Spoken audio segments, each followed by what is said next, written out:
you grow, the more you study, the more iman you have, the more you become disattracted to some of the things of the dunya. You don't like what you used to do because something happened to you. What happened to you? Something is in my heart now. Something is in my mind. I have Quran in my mind. I have Quran in my heart. I have the love of the Prophet.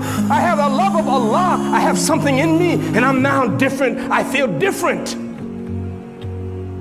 And I warn you, those of you who still like the dunya, and you don't make a distinction, then iman is not written in your heart.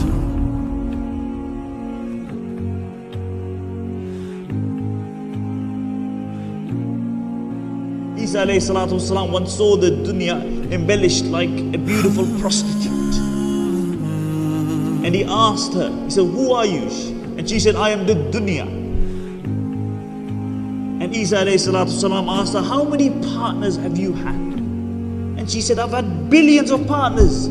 Every person who's come to this dunya has been my partner." And he said, "How many have you been faithful to?"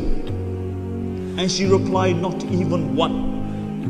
And Isa alayhi salatu wasalam said, "Fool is he who falls in love with you after he has seen what you have done to your previous partners."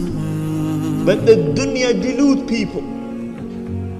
And this is why Imam Ghazali rahmatullah alayhi gives an example of a man who is walking down the jungle, and he looks behind him and he sees a lion running after him, and he runs and he comes to a well and he jumps into the well, and whilst he's falling he manages to hold on to a rope, and he breathes a sigh of relief, and then he looks beneath him and he sees this huge serpent with his mouth open waiting for him to fall.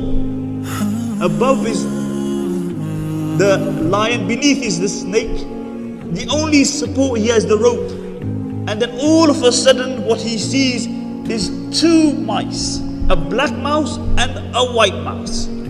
And they set upon the rope and they begin to nibble the rope. Above is the lion, beneath is the snake, and the only sport he has is the rope. And now that is being nibbled by mice. And in front of him he sees a honeycomb. And he sticks his finger into that honey. And then he places it upon his tongue.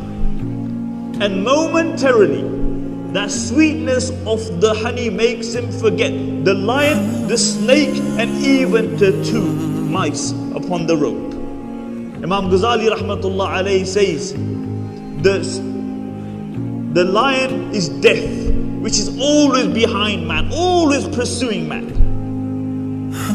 The snake is his grave, and to which every single person will fall. The rope is his life. And the white mouse is the day, and the black mouse denotes the night. And the rope, which is his life, the day and the night are always nibbling upon his life. Every moment which elapses, really, every moment which elapses will never return. You can spend the dunya, you can spend whatever you have to have that one moment come back. It will never come back. And this is why Imam Jawzi rahmatullah alayhi says, إِضَاءَةُ الْوَقْتِ أَعْظَمُ مِنَ الْمَوْتِ. To waste time is worse than death. Why? Because when you die, your connection with the dunya is broken. But when you waste time, your connection with Allah is wasted. Be careful. Be careful. Be careful. Make a distinction like black and white. Yes. Allah says in the Quran, لا تنسى نصيبك من الدنيا. Do not forget your portion of the dunya. Imam Qurtubi says that your portion of this dunya is your kafan. That the only thing that you will take from this dunya is your kafan. You know, everything else you leave behind. Your car, your bank balances. You take nothing. Your popularity, your fancy scarves, your nice homes, your nice garments, everything remains behind. What you go to in the grave is those two kafans. That's it. And this is a reality of the dunya.